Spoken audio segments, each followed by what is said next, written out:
Welcome to Shri Dixit Chaudhary महाविद्यालय ललितपुर। आज हम home science BA third semester में जो आपका एडवांस न्यूट्रिशन वाला जो आपका पेपर है उसमें हम देखेंगे कि जो स्कूल चिल्ड्रंस होते हैं, ठीक है, जो स्कूल जाने वाले बच्चे हो जाते हैं उनकी डाइट जो है वो किस तरीके की रहेगी, स्पेशली बैलेंस्ड डाइट यानी संतुलित आहार उनका किस तरीके से रहेगा।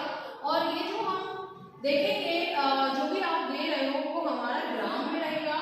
तो सबसे पहले बात करते हैं हम एज की। तो हम दो एज लेंगे, एक एज रहेगी 7 से 9 साल वाली और एक रहेगी आपकी 10 से 12 साल वाली, यानी 10 to 12 ईयर की, और एक 7 to 9 ईयर की जो है आपकी रहेगी।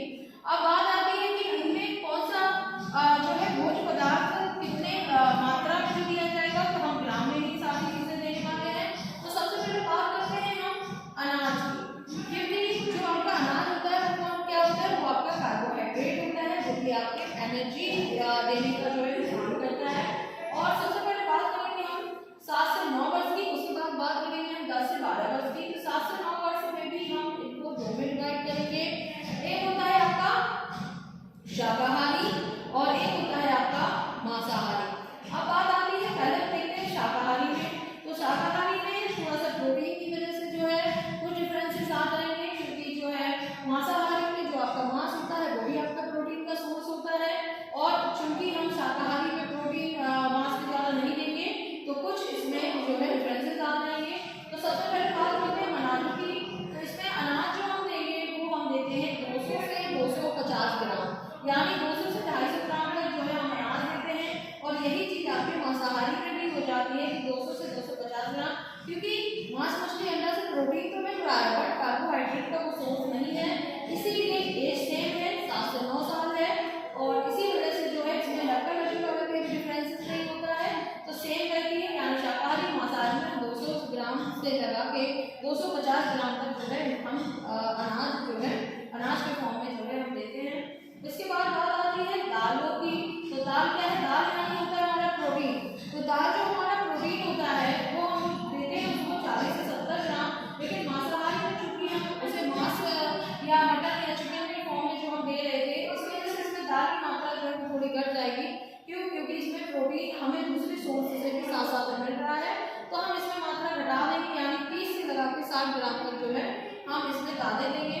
इसके बाद बात आती है हरी सब्जियों की। तो हरी सब्जियों की क्वांटिटी सेम रहेगी क्योंकि वो विटामिन मिनरल्स के सोर्सेज हैं, तो ये 75 ग्राम जो है दोनों में ही सेम रहेगी क्वांटिटी।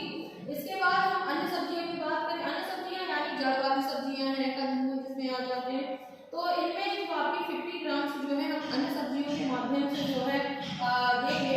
इसके बाद जो फल होता है आपका, जो फल है वो आपका जो है 500 से 1000, ठीक है, जो आपका आता है 500 से 1000 जो है फल में यानी 100 ग्राम आता है आपका। तो फल जो आपका आ जाएगा, क्योंकि आपका फल होता है तो हम 100 ग्राम देते हैं, क्योंकि फल जो है आपके विटामिन का सोर्सेज होते हैं। तो विटामिन के सोर्सेज में अगर हम बात करते हैं तो हम इनको जो है 100 ग्राम पर डे के अकॉर्डिंग जो है देंगे। वो मौसमी फल हो सकता है आपका, या जो भी फल खाना पसंद करते हैं हो सकता है, डिफरेंट टाइप, चाहे एप्पल आप दें चाहे आप ग्रेप्स दें, या किसी भी तरीके का कोई भी फल जो है उसकी जो मात्रा रहेगी वो 100 ग्राम जो है साथ रहेगी। अब बात करते हैं हम दूध की। मिल्क, तो मिल्क क्या है, वो भी आपका प्रोटीन एंड कैल्शियम का सोर्स होता है। तो शाकाहारी में हम 500 से 1000 जो है ml तक जो है हम दूध देते हैं। वहीं पर बात करें क्योंकि ये प्रोटीन एंड कैल्शियम का सोर्स है, साथ में जो आपका मांस मछली है वो भी आपका प्रोटीन का सोर्स है, इसलिए इसमें घट जाएगा। और इसमें 250 से लगा के 500 ग्राम ml तक जो है हम मिल्क देते हैं। इसके बाद बात करते हैं घी के वसा की, वो हम दोनों में सेम देंगे 30 ग्राम। इसके बाद मांस मछली अंडा की बात करें तो शाकाहारी रहेगा तो हम कुछ भी नहीं देते हैं, अगर मांसाहारी है तो 60 से 90 ग्राम तक जो है मांस मछली अंडा के फॉर्म में जो है दिया जाता है। इसके बाद आता है शक्कर और गुड़। तो शक्कर और गुड़ भी जो है हमारा 30 से 50 ग्राम जो है दिया जाता है, और मूंगफली चना भी जो है 30 से 50 ग्राम, यानी दोनों में ही क्वांटिटी सेम रहेगी। अब बात